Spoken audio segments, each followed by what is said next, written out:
In this video, I'm going to teach you how to hit great fungos to your infielders, outfielders, and catchers. So we'll go over catcher pop-ups, infield pop-ups, two different types of infield ground balls, and fly balls for outfielders. So if you're a coach, having really good quality infield and outfield practice starts with how well you can hit the ball. Really get it up in the air, really challenges outfielders to get better reads.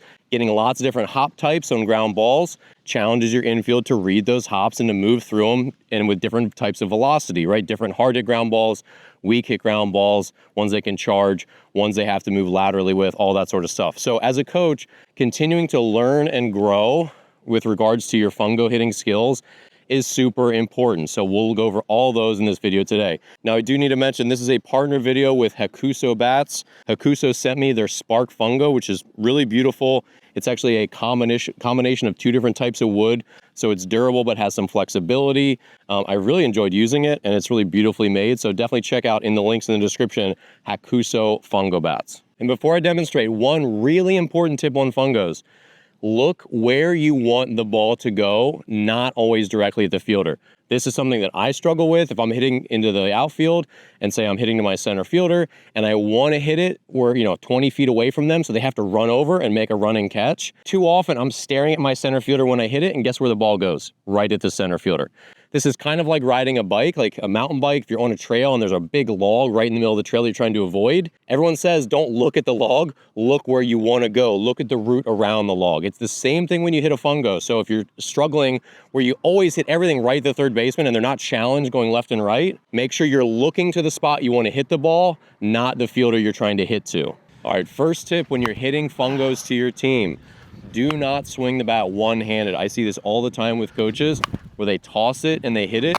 And A, you're going to get way less barrel control holding it with one hand.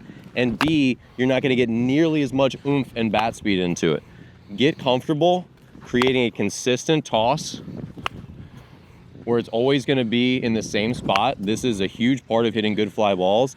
And get comfortable making that toss, getting both hands to the bat. Make the toss, get your hand to the bat. The easiest way is just get your right hand fixed if you're a righty swinger. So when you toss it, it goes right to the bottom of the knob. That's my first tip. Don't swing one-handed.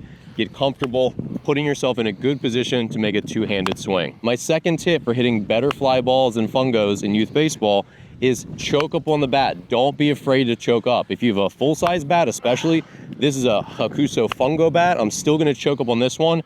Unless I need to hit an absolute bomb, this is gonna give me more control over having it all the way at the bottom. A youth baseball bat works great for this. Even then, if you're trying to get up in the infield, choke up on the bat. It's gonna give you much better barrel control to climb the ladder to hit those good fly balls. I'll demonstrate here a couple choppers. And when we hit choppers, we don't need to be all the way towards the end of the bat because this gives us less barrel control. So when I'm hitting choppers, this is a fungo bat. This is 35 inches long. I'm gonna choke up quite a bit. If you have a youth baseball bat they're using, which also work great because they're light and small, you can choke up a little bit. But especially if you have a heavy full size like baseball bat, 33 inch, 30 ounce, whatever, you definitely want to choke up because you don't need so much bat speed. You need barrel control. So here's how I'm gonna hit choppers. I'm gonna always get two hands on the bat, never gonna swing one-handed. I'm gonna throw it out in front more, and that way I can chop down on it and try to immediately get a bounce within the first 6 or 7 feet.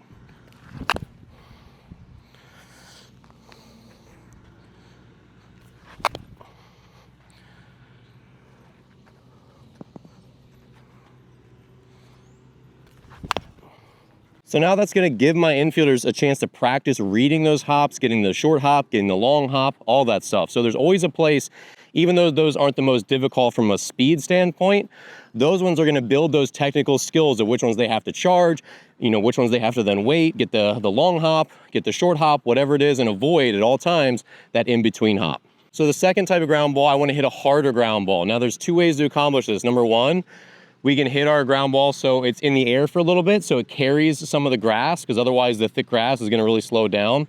So I can hit a sort of like low line drive that carries the grass and takes its first hop closer to my infielder. In this case, I'm kind of aimed out towards shortstop. Or if I have a lot of ground to play with, I can just hit it harder and use that big first skip to shoot over the grass so it carries. But again, if we take 3 or 4 hops through the grass, it's not gonna make it with any velocity. So to do that, instead of choking up so much, I'm gonna have a more full swing. I might still choke up a little bit, but I'm gonna prioritize head speed of the bat rather than barrel control on these. And I'm gonna hit them harder, trying to get a little bit of backspin initially so I can get them out to my infielder.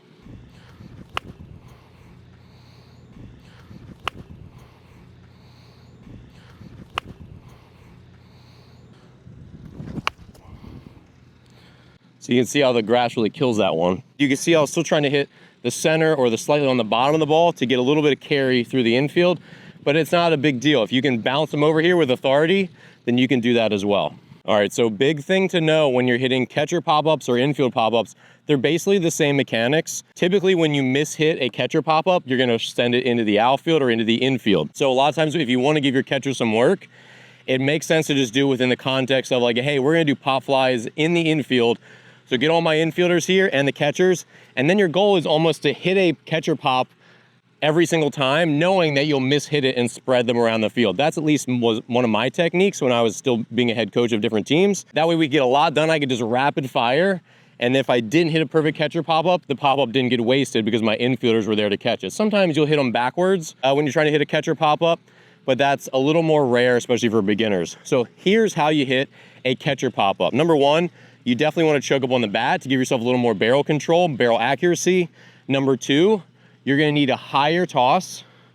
And number three, instead of having this toss out in front, you're going to have this toss closer to your back shoulder, because our goal is to go up and get it here so that everything is working for us to get beneath it and make this really steep contact angle. If we're here, now we've got to be basically perfect getting underneath it, and it becomes very difficult where we're just going to send it into the outfield. And again, if I miss, I'm probably going to still hit good infield pop-ups, which if you make that part of practice is going to be fine. So that one stayed in. Not my best work, but a good start. So short fly ball. That one's gonna stay in. Landed right, I think, off camera view. So again, you can see my toss are high and tighter to my shoulder. That was a bad toss and thus a bad hit. The toss is super duper important. Try one more. So also too far out in front. The toss is one of the most important things. That's a good infield pop-up, landed right beyond second base. So when you're hitting infield pop-ups, to review, high toss, the more consistent, the better these are gonna be. More towards your back shoulder, go up and make contact here. All right, now when you're hitting outfield pop-ups, a couple things to understand. Number one, if you're warming your team up before a game, or you're just in the outfield, say you're hitting from the foul line towards center field, you're probably gonna need to choke up more because you're not gonna have a whole field to work with. So you only have 150 feet maybe.